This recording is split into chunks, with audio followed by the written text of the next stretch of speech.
the modern tram system. So I think the tram system is something really great about Gothenburg. It gives its character. So I'm not too keen on building underground here, but yeah, there's some really inspiring aspects, especially the green, bringing out the green in the city along the river and making a kind of access to the river.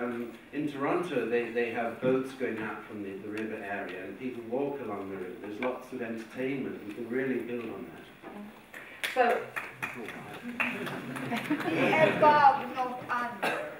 Above, not under. So, general feel, what comments on the underground? Why was the underground included in your solution, therefore? I love the underground. You love it? I think that's where we came from. But is this, I mean, is this doable? Is this, it must take ages to put this into? Well, you know, it was doable in lots of other places. Maybe it's not doable here but when you have a kind of suburb so dispersed and pumped up as it is, you have enough traffic to put around one station in all of those pieces. If you can put that together, since you're so nervous about this separation, that's the best way of making a fast move so you can get to the one you love or where you love to work fast. Those promising blue babies are impossible. Yeah, I don't know about metros. Is that really a fast move forward? Look, let's not concentrate. You can attack me later. Let's talk about you guys. Yeah. I don't even have anything more to say. Yeah, please do. But you see, what makes people tick? This was the idea of an underground, because it's not in our systems like individuals. Since we've lived with trams and buses, the discussions of underground connections have been put forward now and then, but there are also geological differences, etc. Yes, Padraic? Actually, the north and the south city are so close. They are so, you can almost touch it. It's less than 100 meters in many areas. So actually, it's very close.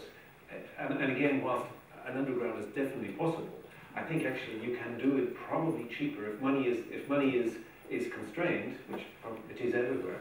Then actually you should be looking to try to do it as cheap as you possibly can, and only build what you need to at any point in time. We all know that mostly projects fail because the infrastructure cost usually is too high in that first piece of it.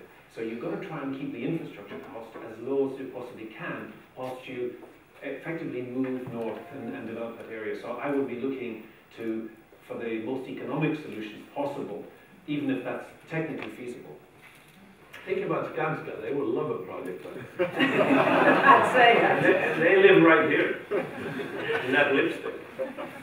So we've been also talking, it emerges on and off throughout all presentations that there is an identity issue about Gothenburg. Is it possible for a city today to have a unique identity? Or are we, again, quite similar? And if so, what would be unique with Gothenburg? Well, first of all, I think identities is something that really grows. It's not something that is stable and fixed. So I think that this identity about Gothenburg being a port town is not really an identity for the people of the city, for the citizens. I mean, we asked a lot of people, do you know that Gothenburg is a port city? And they said, I never really thought of it that way. Which for us as outcomers was really curious. Yeah, it was really strange. So I think that the identity of Gothenburg needs to sort of change, but iteratively.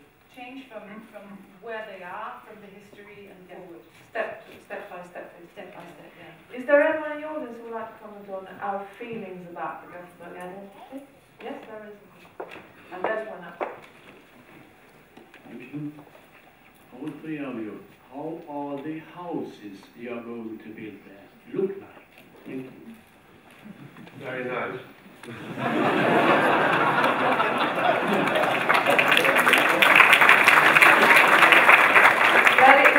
Should we take those images, Lars, as noted? I mean, similar huge yellow boxes, or is this just an idea of how? I mean, we should take these as architectural. Those are envelopes. They're not buildings. We are not architects in that traditional sense. We believe that local architects ought to build a city. And so we are just suggesting location, location, location. That's all we do. We're not interested in shaping buildings. Okay, so we made that clear. There was another question up there, please. My name is Waddington. I've lived here in Gothenburg for 20 years. The last gentleman who spoke did make a point about providing areas where people could meet when the temperature was very low. I think it would have been maybe more instructive for your groups if they could have come here in November. Because the fact of the matter is that if you live in Gothenburg for quite some time, you find that for 6 months of the year, you don't meet too many people. People just don't go outside. So I think the green areas, and it's great, and we all like to have green areas, and if you go to Slottsskogen, for instance, in the middle of summer, especially in June, you find a lot of people, but you don't find too many people wandering around Slottsskogen in the middle of winter. And what we see is with the existing development, for instance in Norra Älvstrand, if you go there in the middle of the winter, that place is a desert, basically. And my son purchased an apartment in a very, very nice place, a very new built apartment in Klippan about 2 years ago. He has a young family, had this beautiful apartment. They moved out after a year and moved into the old part of town near Linnégatan. They're much happier there. So I would have liked some of the discussion to focus on how you get to meet people in the middle of winter, not in the middle of summer. That's the point. How do you get people here? We're suffering from this hot climate. Martha Schwartz has asked to round that one. No, something else. Not that one. Not that one. Okay, would you round that one? Because I would actually go to Helen first, because you experienced a similar situation weather-wise in Copenhagen. And I think that really in Copenhagen the citizens have conquered public spaces, even when climate is a bit tougher. How do you go up? Because people live in their common spaces. What attitude should one have or approach? Well, it's very important that we don't think about festivals and events and all the things that needs to happen at summertime and all the cafe latte that we all need to sit and drink.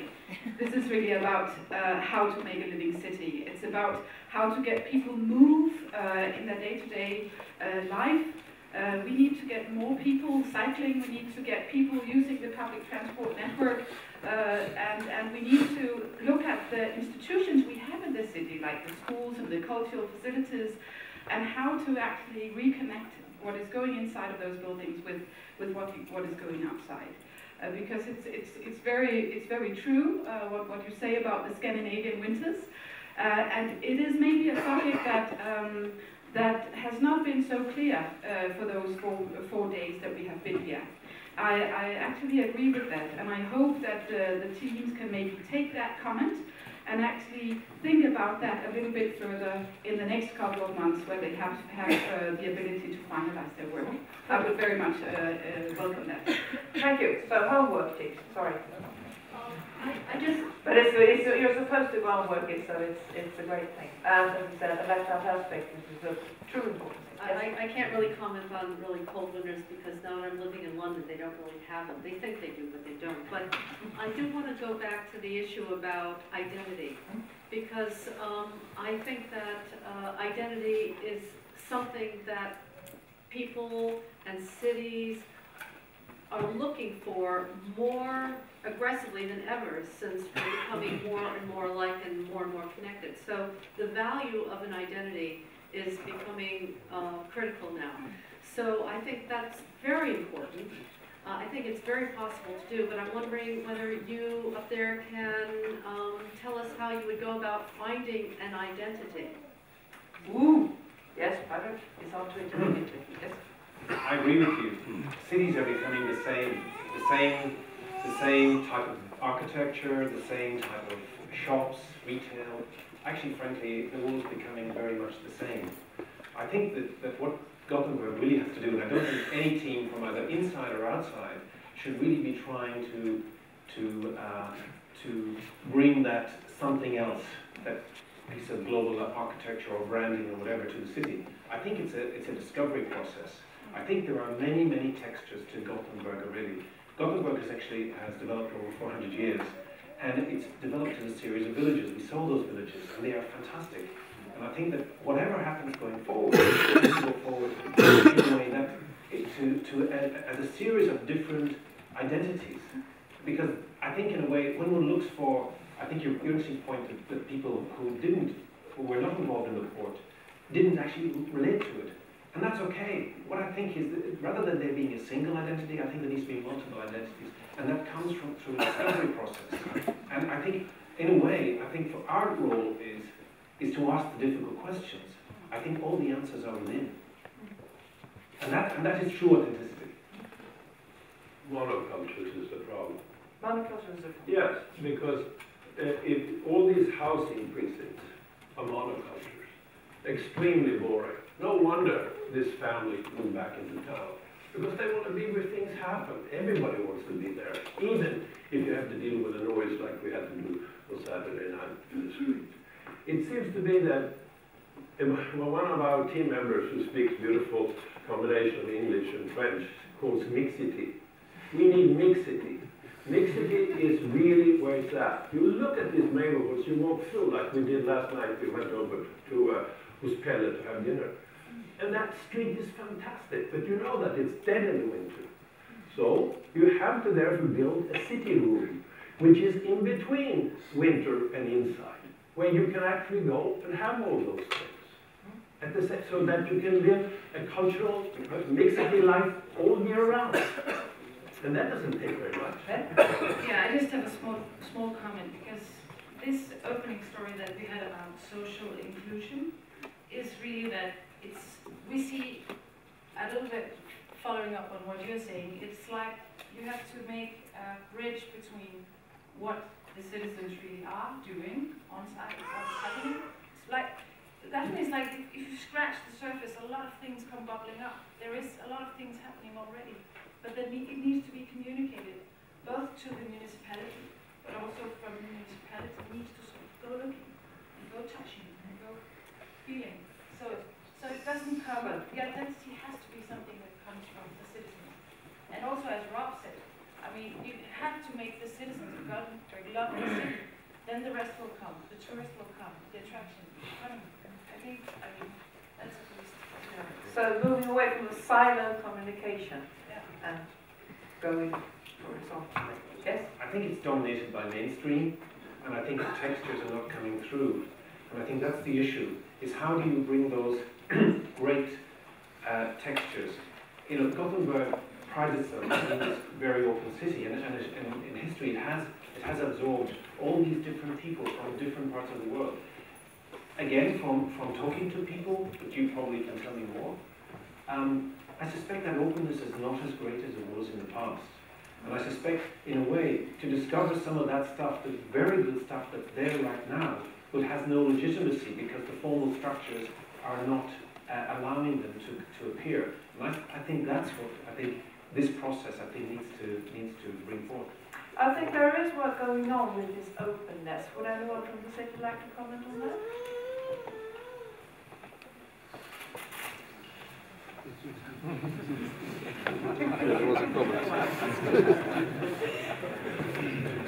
Aren't we trying to keep it dialogue? Perhaps orthodoxy is overtaking it. Yeah. But we are trying to keep a dialogue going, I believe, with the citizens.